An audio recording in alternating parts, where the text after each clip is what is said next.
আসসালামু আলাইকুম এভরিওয়ান, সবাই কেমন আছো? আলহামদুলিল্লাহ আমি ভালো আছি। আমি সাথী বলছি শরীয়তপুর থেকে। আশা করছি যে যেখান থেকে আমার ভিডিওটা দেখছো আই হোপ সবাই অনেক বেশি ভালো আছো।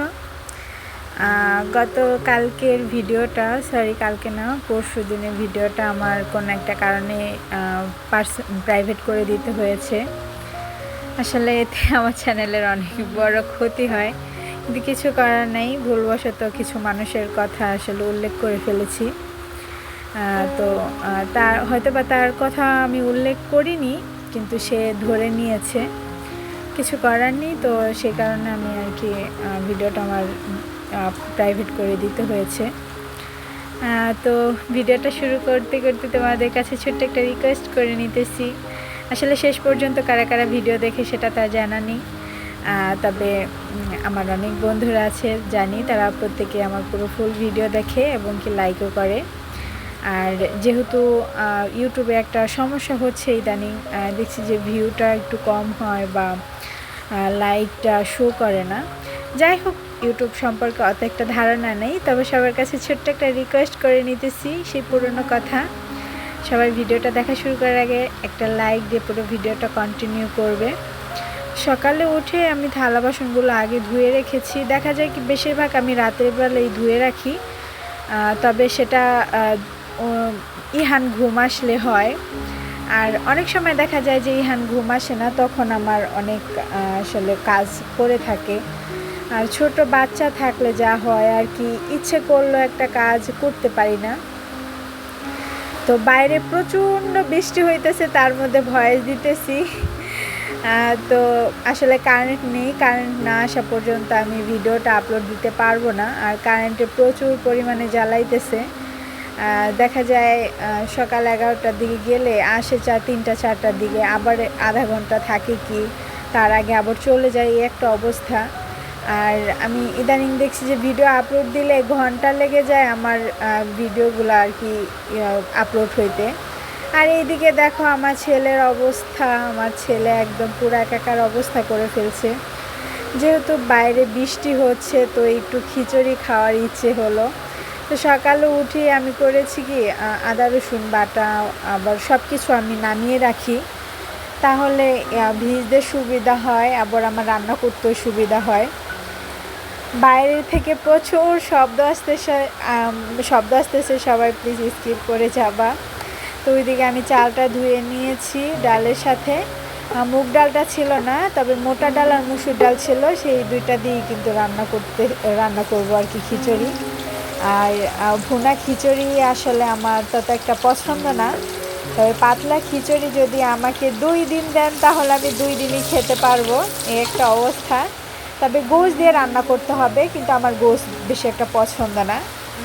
খিচুড়ির যে গোশটা এটা পছন্দ না, তবে যে গোশ দিয়ে রান্না করলে একটা ঘ্রাণ আসে না নাকে, ওই জিনিসটা আমার বেশ ভালো লাগে। তো এই তো ময় মশলা দিয়ে আমি একবারেই রান্না করে নিব, ভাজবো না। যদিও প্রথম ভেবেছিলাম যে একটু ভাজবো, তবে ভাবলাম যে ভাজলে একদম আনাম থাকে আর সেটা খেতে একদমই ভালো লাগে না। আর ভাজা রানলে একটু গোশটা ছুটে যাবে, তখন কিন্তু পুরো খিচুড়িটার সাথে মিলে যায়, তখন কিন্তু প্রতিটা নেলায় বা প্রতিটা লোকমায় কিন্তু একটু একটু করে গোছ যায়, ওটা বেশি খেতে ভালো লাগে। তো এখানে আমি ধনিয়ার গুঁড়া, জিরার গুঁড়া, তারপর হলুদ মরিচ গুঁড়া, লবণ আমি সব দিয়ে দিছি, ভালোভাবে কষিয়ে তারপর গোশটা দিয়ে দিব। আর খিচুড়িটা সবসময় আমি একটু বড় পাত্রে রান্না করার চেষ্টা করি, এতে হয় কি যে ছিটে না। আর পাতলা খিচুড়িটা কিন্তু রান্না করলে প্রচুর ছিটে।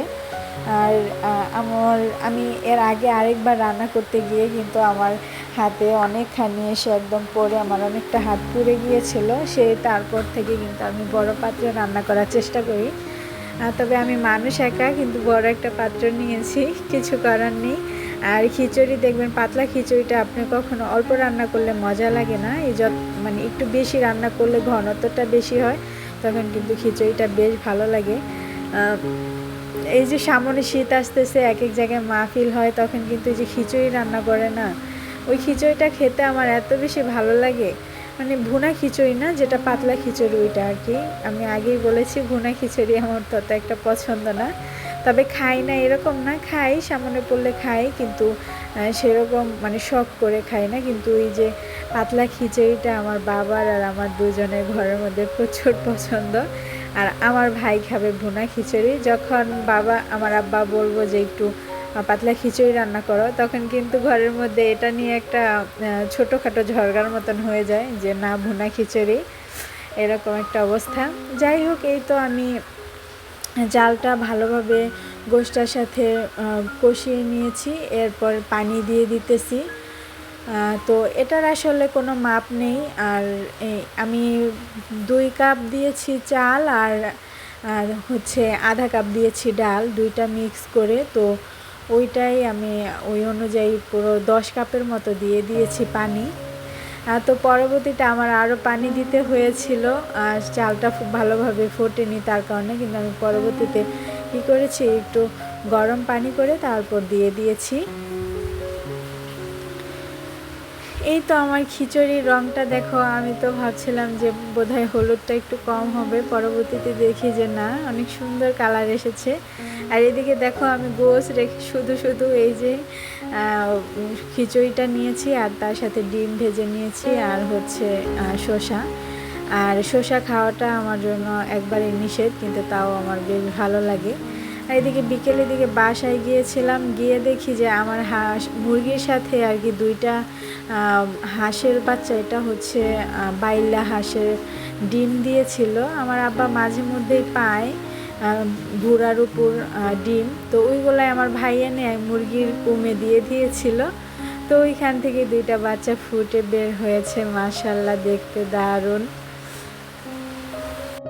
তো এটা হচ্ছে বিকেলের দিকে, কি পরিমাণ বৃষ্টি হচ্ছে, মানে সন্ধ্যা হয়নি তারপরে দেখা যাইতেছে যে একদম সন্ধ্যার মতন হয়ে অন্ধকার নেমে আসছে। যাই হোক, আজকে এ পর্যন্তই। সবাই ভালো থাকবা, সুস্থ থাকবা। আজকে এখানে বিদায় নিচ্ছি। আল্লাহ হাফেজ, আসসালামু আলাইকুম।